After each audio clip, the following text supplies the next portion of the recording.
All right, so let me set this up for you. Republican Congressman Jim Jordan, who endlessly talked about irregularities, rigging, voter fraud, voter theft, massive dumps, the whole thing for 4 years starting after 2020.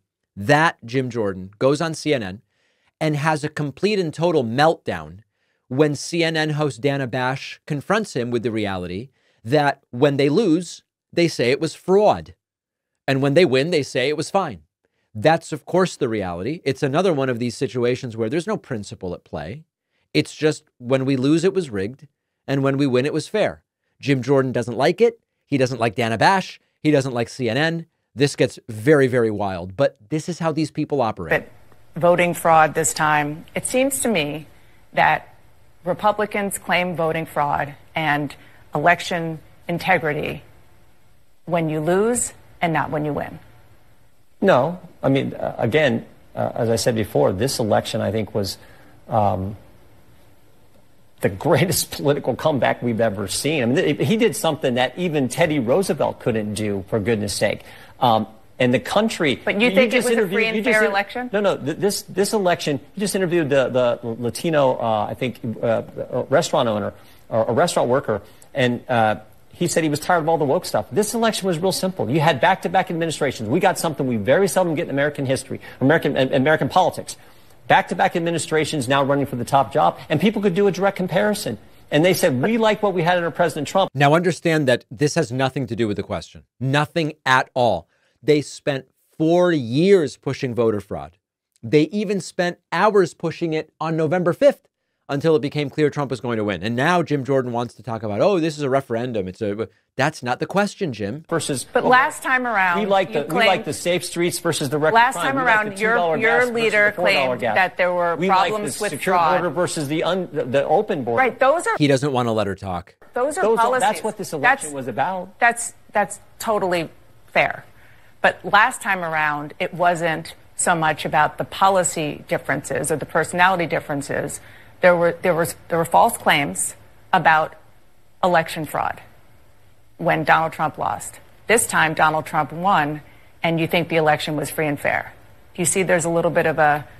No, I think the Democrats got to ask, why did we go from getting 81 million to getting 70 million? What happened to those 10 million people? Maybe they need to... Maybe it's not smart to run an election where you have no vision, no record to run on. Do you believe You're just that the going to call the other side names? Do you believe... Now, it's by the way, it's critically important to reinforce that the margin is getting smaller and smaller in terms of that gap. You know, it was, Kamala Harris got 12 million fewer votes than 2020.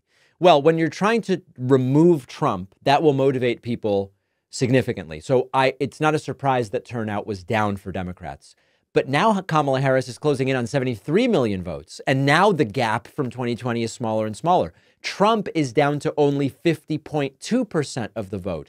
It may be the case that Trump ends up winning without even the 50% of the vote that many Republicans were claiming gives him a mandate. So even these numbers that Jim Jordan is using to try to get out of this problem, fraud then, no fraud now, how is it possible?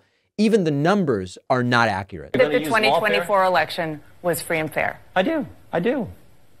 And why was it different? I do.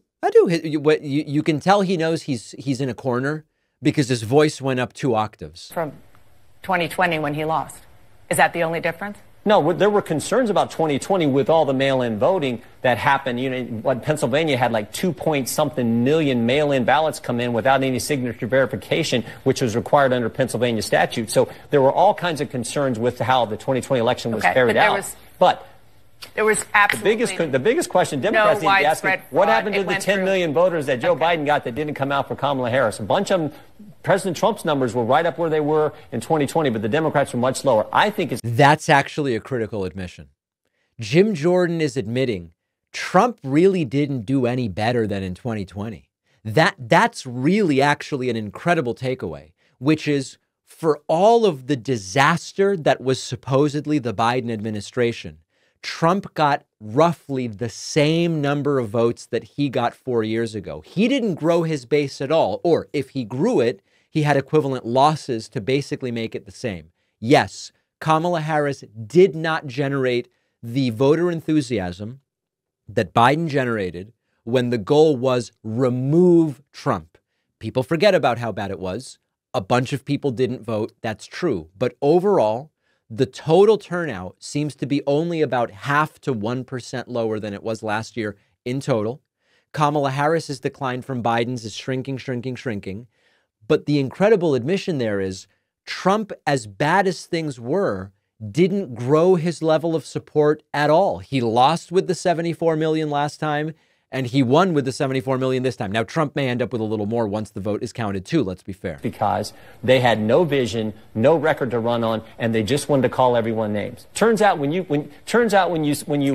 tell people, oh, you're fascist, racist, deplorable garbage, they don't like that. And then when you use lawfare to go after their candidate, they don't like that either. Well, that's why they came out so... On top of the economy... So listen, he talks for 20 more seconds, but he says nothing new. The question is, what really is the difference between massive fraud that stole it from Trump in 2020 and no fraud this time? And Jim Jordan goes, well, you know, there were all these ballots in Pennsylvania last time with no signature. Trump was claiming that that Pennsylvania was a problem this time as well, until it became clear that he was going to win. There is nothing there. The only difference, the only explanation, the only justification internally that they have for why last time there was fraud and this time there wasn't is that last time Trump lost and this time Trump won. That is it, and it's pathetic.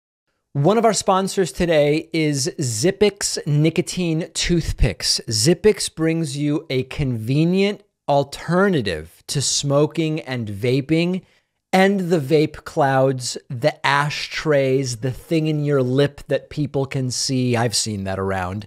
This is an easier and less messy way to curb the cravings. And you can use Zippix just about anywhere. Zippix is available in 6 flavors with 2 or 3 milligram strength. The nicotine and the flavor are long lasting, and Zippix has helped countless people kick the bad habits, and they are bad habits. Zippix toothpicks are FDA registered. Their customer service is second to none. It is one of the most cost-effective alternatives. Also, check out their B12 and caffeine toothpicks. See for yourself why so many people have switched to Zippix toothpicks. You can only get Zippix online. Go to zippixtoothpicks.com today. Save 10% with the code PACMAN10 at checkout. Just remember, you must be 21 or older to order. The link is down below.